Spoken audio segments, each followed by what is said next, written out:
Hello everyone, আসসালামু আলাইকুম। আশা করছি সবাই আল্লাহর রহমতে অনেক অনেক ভালো আছেন। তো আবারও চলে আসলাম একদম নতুন একটি রেসিপি শেয়ার করার জন্য।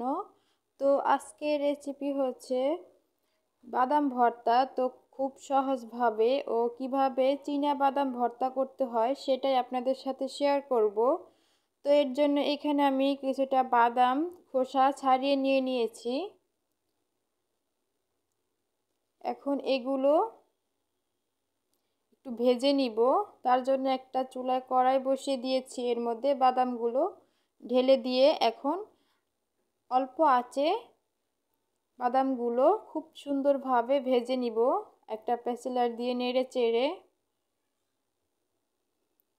তো বাদামগুলো অনেকটাই ভাজা হয়ে গিয়েছে, এখন আমি নামিয়ে নিব। তো একটা বাটিতে ঢেলে দিয়েছি বাদামগুলো ঠান্ডা হওয়ার জন্য। বাদামগুলি ঠান্ডা হয়ে গিয়েছে, এখন উপরের লাল খোসাগুলো ছাড়িয়ে নিব এভাবে হাতের সাহায্যে ডলে ডলে। তো দেখুন, খোসাগুলো ছাড়িয়ে নেওয়ার পরে এমন হয়েছে বাদামগুলো। তো এরই মাঝে আমি 3টা শুকনো মরিচ ভেজে নিয়েছি আর একটা পেঁয়াজ কেটে নিয়েছি। আজকে বাদাম ভর্তা শুধু কাঁচা পেঁয়াজ আর 3টা শুকনো মরিচ দিয়েই করব।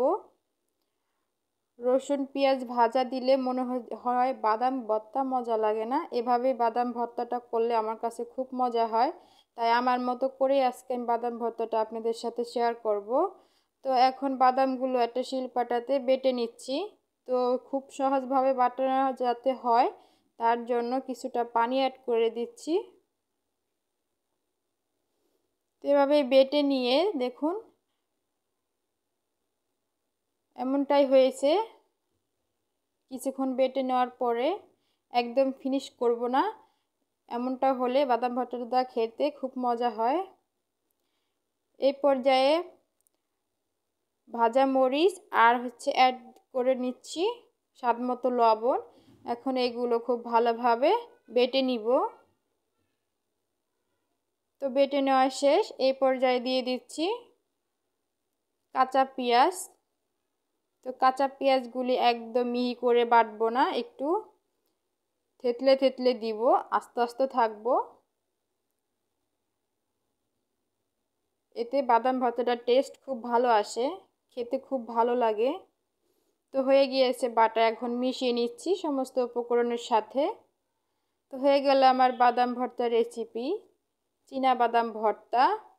তো দেখতে কেমন হয়েছে অবশ্যই কমেন্ট করে জানাবেন। এমন আরও ভিডিও পেতে আমার চ্যানেলটি সাবস্ক্রাইব করে চ্যানেলের পাশেই থাকবেন। তো পরবর্তী ভিডিও দেখার আমন্ত্রণ জানিয়ে আজকের মতো বিদায় নিচ্ছি। সবাই অনেক বেশি ভালো থাকবেন, সুস্থ থাকবেন। আল্লাহ হাফেজ।